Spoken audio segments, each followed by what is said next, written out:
Hi, everyone. Thank you for joining us tonight. I want to start by thanking the Detroit Pistons for hosting us tonight, as always, and for their unwavering support in working with us and the city of Detroit. They are an exemplary partner and really lead the nation as a sports team and a business and community partner. I'm grateful for all that they do for our city and our state. As you can see, for the third statewide cycle come on in. Come on in. Hi. Come on in. Uh, Sherry, are we still waiting on the clerk as well? Okay.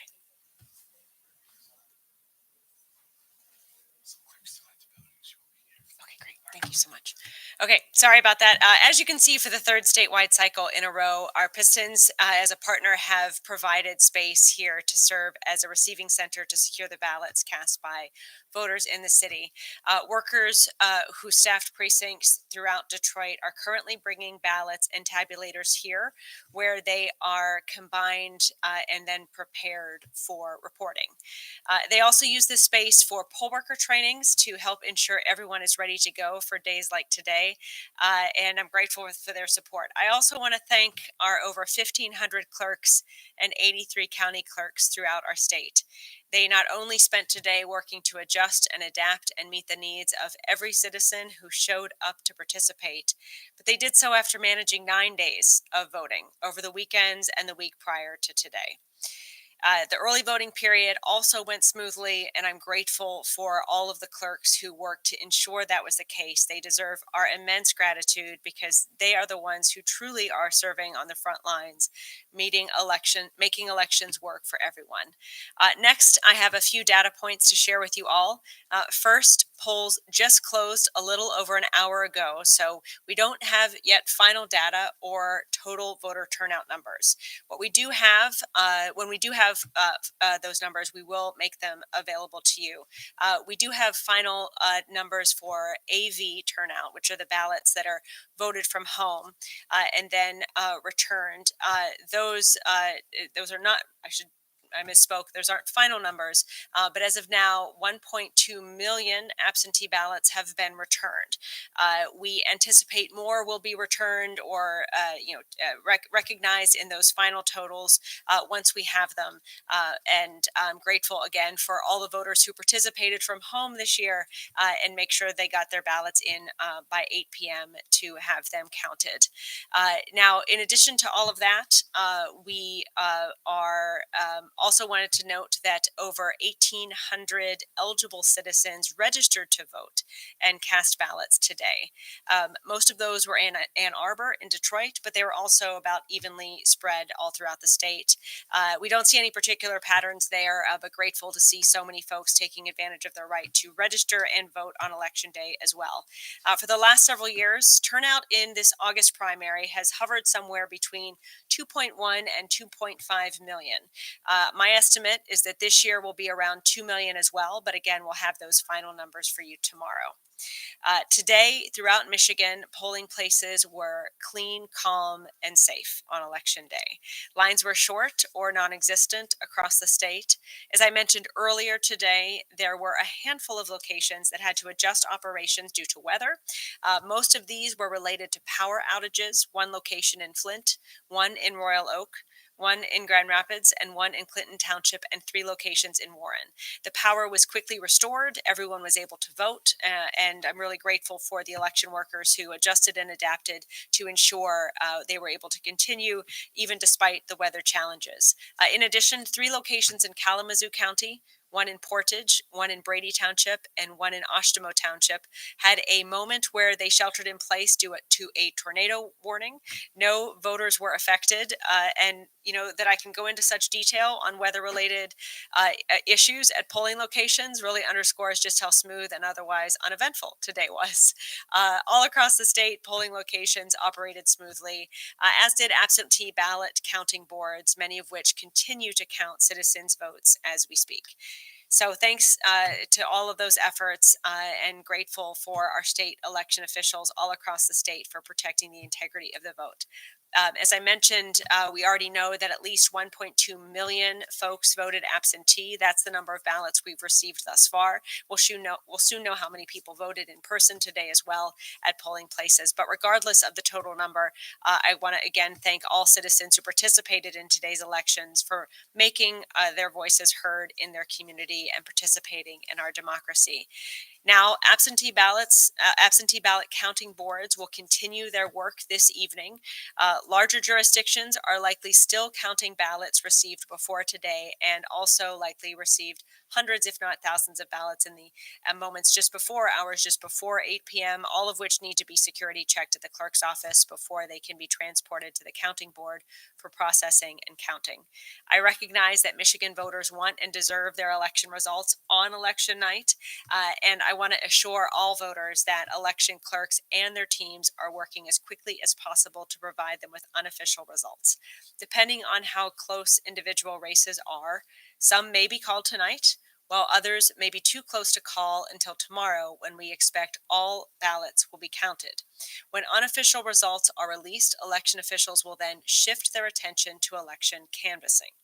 As you all know, this is the process whereby, over the course of a couple weeks, they review all election processes and results to confirm accuracy and proper protocols were followed and correct any clerical mistakes. This work is overseen by bipartisan boards of county canvassers who will also conduct any recounts and then certify the amended results. After they have done so, the Board of State Canvassers conducts their own review of processes and accuracy of the elections and then vote to certify its findings, which then can be considered the final and official results. I want to remind everyone that during the canvassing process, it is common for vote tallies to sometimes change from the initial unofficial results. This is not evidence of wrongdoing, but this is in fact evidence that our election system is tremendously robust and has several checks and balances built in place to correct any errors before results are finalized and certified. And so my message to voters tonight is twofold. First, I want to congratulate all voters for participating in today's primary election. And secondly, I want to assure them that the counting and canvassing processes will be carried out in accordance with the law.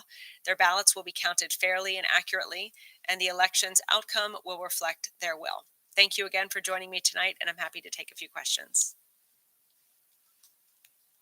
So, Madam Secretary, you said that we know that 1.2 million AV ballots have been returned. How many more do you anticipate coming back? It's hard to know. We know just under, let me get you the specific number, just under, I'll get you that specific number, ML, how many ballots were requested. But we, I think there are still some that could be returned tonight, and so because of that, we want to make sure that any ballots that were still here and returned by 8 o'clock are included in those final totals. But it's not. We don't know for sure how many that might be.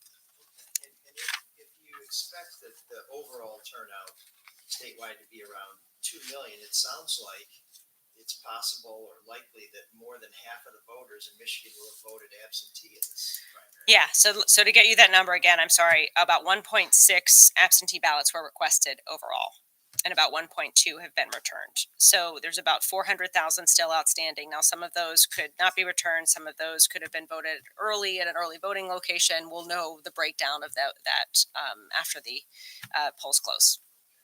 So if it does come to pass that more than half the votes were cast absentee, is that the first time that's happened in Michigan? No, I mean, in the 2020 election cycle, we saw 2/3 ballots voted before Election Day. It's actually become a pattern to see more people vote prior to Election Day than on Election Day itself, especially with so many pre-Election Day opportunities to cast ballots. So even sort of outside that pandemic window, more Michiganders are voting remotely or early than at the polls. Yes. And was 2020 the first time that happened? 2020 was. Now, that was, of course, a pandemic year, and so we weren't quite sure about, whether that would become a pattern. We saw it again more or less in 2022, and now again here in 2024. So we'll see how the fall pans out, but it's very clear that given the opportunity to vote early or absentee, many Michiganders continue to embrace that opportunity and cast their ballots prior to today, election day. And it also underscores how election day is now essentially becoming the last day to vote, the last day to turn in your ballot, as opposed to the day that everyone votes. And the other thing I'll say to that, one of the advantages to the evolution and modernization of our voting options for citizens, which again is in line with many other states, is the fact that if things do occur on election day, whether they be disruptions or power outages, it minimizes their effect because there have been so many ballots cast and people participating in the days prior to election day itself. Mhm.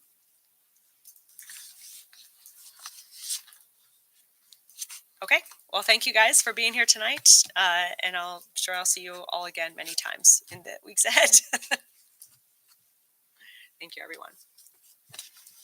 Just so I'm sure that was 1,800 who Yes, registered and voted on the same day, correct, the entire state. correct. Today, Is that a high number, low number? About? it's in 2020 it was 3,600. So in August, and so it's about half of that. So it's not. I wouldn't consider it high for that regard. However, it is higher than in other elections we've seen. So it's I would say about average. And what I also noticed was that of the numbers we know so far, the concentration, the fact that more registered and voted in Detroit or Ann Arbor, Ypsilanti than any others, that those were the highest concentration. That tracks as well. That's pretty typical. We see usually 6 communities every election where the most number of people are registering and voting: Ann Arbor, Detroit, Grand Rapids, Ypsilanti, Dearborn. Today was no different in that regard. All right. Thanks, everyone.